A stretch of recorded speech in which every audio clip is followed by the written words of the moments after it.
नमस्कार दोस्तों, मैं वासुदेव मोंगा स्टडी IQ जुडिशरी पे आपका स्वागत करता हूं। और आज के इस पर्टिकुलर सेशन में हम बात करेंगे कि ऐसे कौन से मुद्दे हैं जो आर्बिट्रेशन के पास भेजे जा सकते हैं। अब कोर्ट के ऊपर मैंडेटरी कर दिया गया कि कुछ इस तरह के मुद्दे जो आर्बिट्रेशन पे आपको भेजने ही होंगे। यानी कि अगर एक मुद्दा कोर्ट के पास जाता है तो कोर्ट पहले उसको एक आर्बिट्रेशन के पास रेफर करेगा और वो सारी प्रोसीडिंग्स आर्बिट्रेशन के पास ही चलेगी, आपकी सिविल कोर्ट में नहीं चलेगी। तो एक लैंडमार्क जजमेंट आई थी यहां पे 2020 में सुप्रीम कोर्ट की कि कौन कौन सी इस तरह के डिस्प्यूट्स होंगे जो आर्बिट्रेबल हैं। अब हर डिस्प्यूट तो आर्बिट्रेशन के पास नहीं जा सकता। अगर आप पार्टीज मिलके कोर्ट में गए हो और कोर्ट में जाके आपने केस फाइल कर दिया तो कोर्ट हर बार तो आपको आर्बिट्रेशन के पास नहीं भेजेगा ना। आर्बिट्रेशन का मतलब होता है समझौता करना। कोर्ट के द्वारा ही किए गए कुछ इस तरह के अपॉइंटीज होते हैं, आर्बिट्रेटर्स अपॉइंट किए गए होते हैं जो आपका आपस में समझौता करवा देते हैं लीगली। बट वो जो प्रोसीडिंग्स होते हैं वो बहुत जल्दी कंप्लीट हो जाती हैं। वो आपका डिसीजन मैक्सिमम टू मैक्सिमम 1 साल या 1.5 साल में वो आपका डिसीजन भी आ जाता है। तो आजकल ये कोर्ट की प्रोसीडिंग्स को तेज करने के लिए कि सिविल कोर्ट्स में इतना लंबा टाइम केस ना चले, आर्बिट्रेशन पे डिस्प्यूट को रेफर कर देते हैं। बट कौन से डिस्प्यूट्स होंगे जो आर्बिट्रेशन पे डिस्प्यूट को रेफर किया जाएगा? एक बैकग्राउंड देखते हैं कि पहले सुप्रीम कोर्ट के पास एक केस गया, हिमांग्री एंटरप्राइजेस वर्सेस कमरजीत सिंह अहलूवालिया। इस केस में डिस्प्यूट आया लैंडलॉर्ड और टेनेंट का। एक घर था, लैंडलॉर्ड ने उसको टेनेंसी पे दे दिया एक टेनेंट को, और उन दोनों में आपस में डिस्प्यूट आ गया। अब ये डिस्प्यूट आर्बिट्रेबल है या नहीं है? अब जब टेनेंट कोर्ट के पास गया तो कोर्ट के पास ही इशू आया, क्या ये जो केस है ये कोर्ट के पास ही चलना चाहिए या फिर आर्बिट्रेशन को भेज देना चाहिए। तो इस पर्टिकुलर केस में यह बोल दिया गया था कि जो ये लैंडलॉर्ड और टेनेंट के डिस्प्यूट्स होंगे वो आर्बिट्रेबल नहीं होंगे। Landlord tenant disputes are not arbitrable.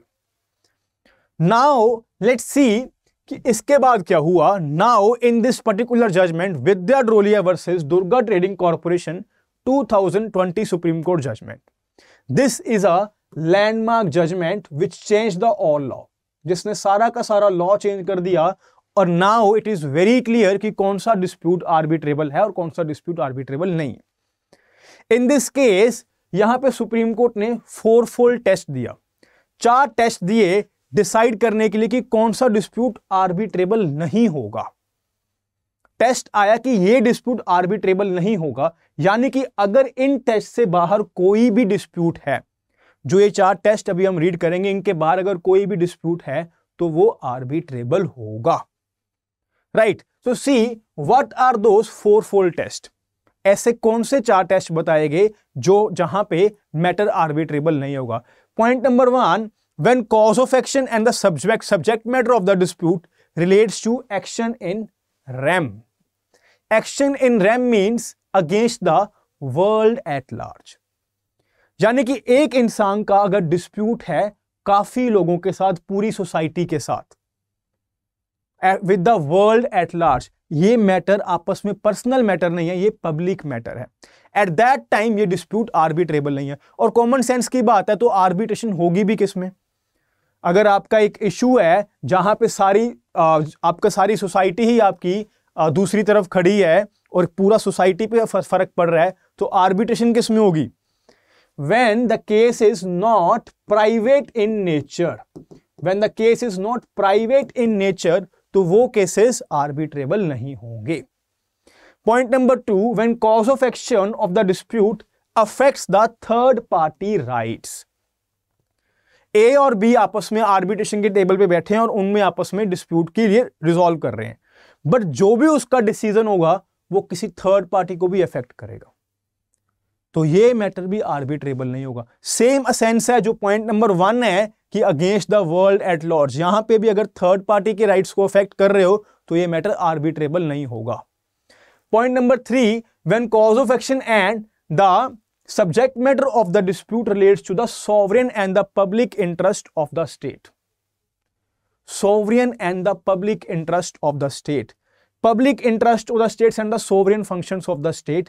अगर मैटर इसके रिलेटेड है, डिफेंस का मैटर है, रेलवेज के साथ आपका मैटर है, तो क्या इनमें आप रेलवेज के साथ आर्बिट्रेशन में जा सकते हैं? नहीं जा सकते। वहां पे आपकी प्रोसीडिंग्स कोर्ट में ही चलेंगी। When it affects the sovereign functions and the public interest functions, in that case it is also not arbitrable. And when the subject matter of the dispute is expressly or by necessary implication held to be not arbitrable. अगर किसी particular act में, अगर किसी particular एक statue में ये बोला गया है कि इस तरह के डिस्प्यूट्स, इस एक्ट में जो भी डिस्प्यूट्स अराइज होंगे वो आर्बिट्रेशन के पास नहीं जाएंगे, तब स्टैच्यू ने ऑलरेडी बार लगा दिया है। ऐसे कौन से एक्ट्स होते हैं जहां पे ये बोला जाता है कि भाई ये जो डिस्प्यूट है वो आर्बिट्रेशन के पास नहीं जाएगा? Let's talk about now landlord tenant disputes. अब लैंडलॉर्ड और टेनेंट के जो डिस्प्यूट्स होते हैं वो कौन से एक्ट में अराइज हो सकते हैं? एक तो हो गया आपका TPA, transfer of property act, और दूसरा हो गया आपका लैंड लॉस। यहां पे जो रेंट लॉज होते हैं आपके, जो जैसे कि दिल्ली रेंट कंट्रोल लॉ या फिर हरियाणा का रेंट कंट्रोल लॉ।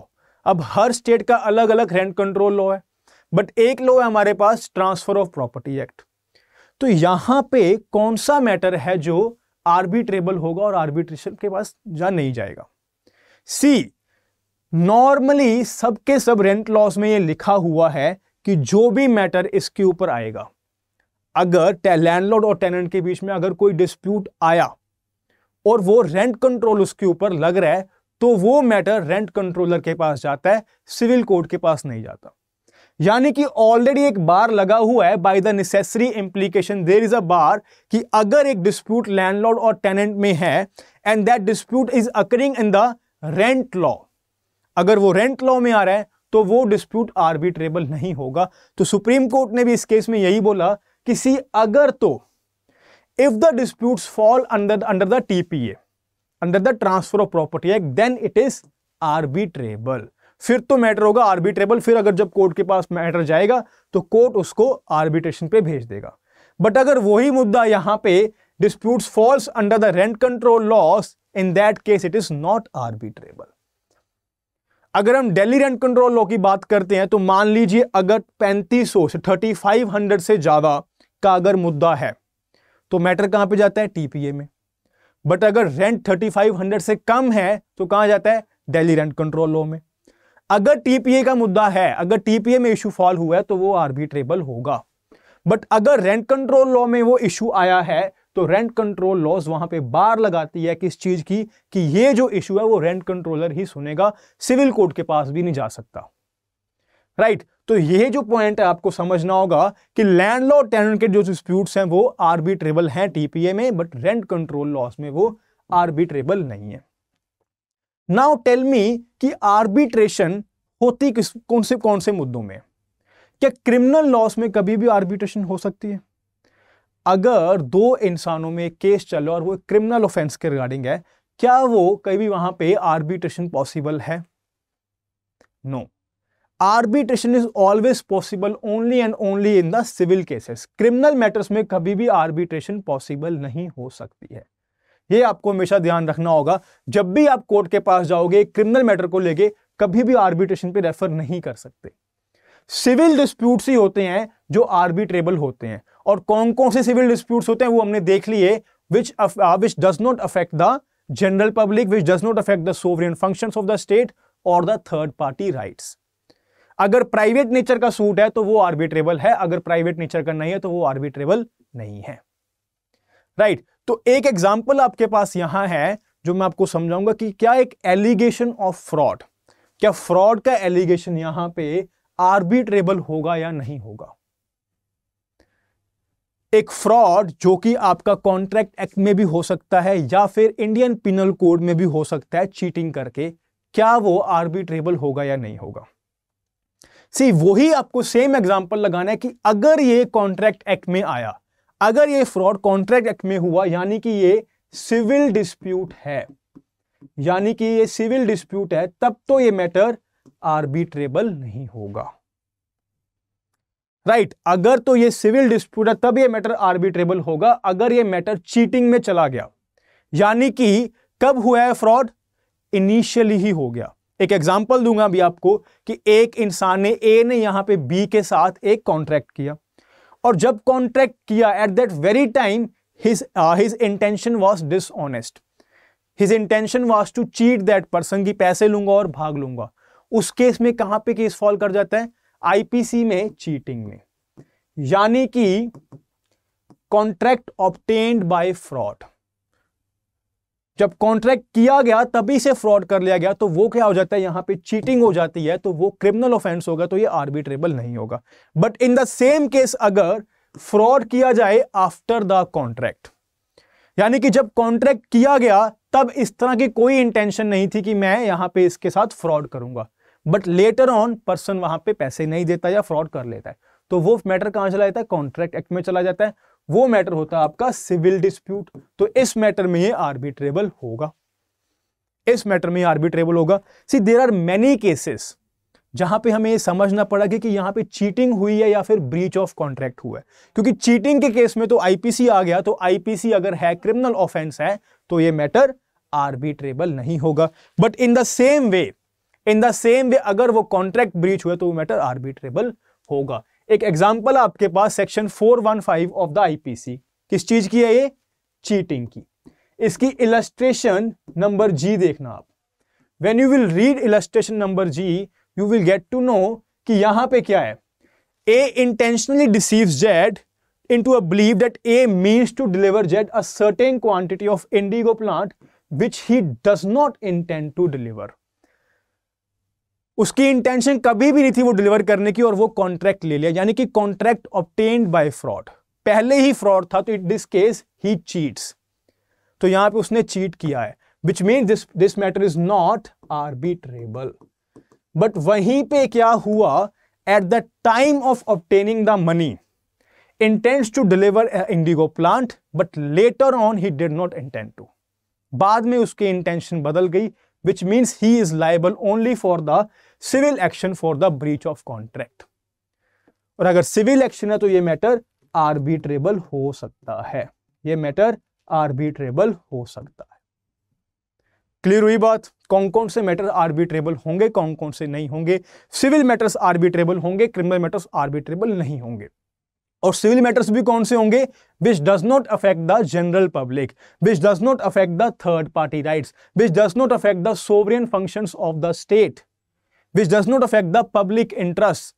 वो सारे मैटर जो पब्लिक इंटरेस्ट को अफेक्ट करते हैं वो आर्बिट्रेबल नहीं होंगे। अगर एक मुद्दा, अगर एक इशू दो पार्टीज में ही सॉल्व हो सकता है तभी वो आर्बिट्रेशन के पास जा सकता है। Right, so got it. So मैं आपको यहां पे बता दूं कि स्टडी IQ जुडिशरी आपके लिए लेके आया है एक जुडिशरी का महापैक, जिसमें हम कवर करते हैं 16 स्टेट्स का फुल फ्लेज सिलेबस। यानी कि इसमें आपको मेजर लॉस भी मिलेंगे, माइनर लॉस भी मिलेंगे एंड लोकल लॉस भी मिलेंगे, and also the GK and the current affairs of all these 16 states वो आपको यहाँ पे मिलेंगे। and you can buy this course only in 14,999 if you are going to use my code DEV। अगर आप ये कोड यूज करते हैं आपको ये कोर्स only in 14,999 मिल जाएगा। सो हरी करें, यहाँ पे ये कोड लें और अपनी तैयारी शुरू करें।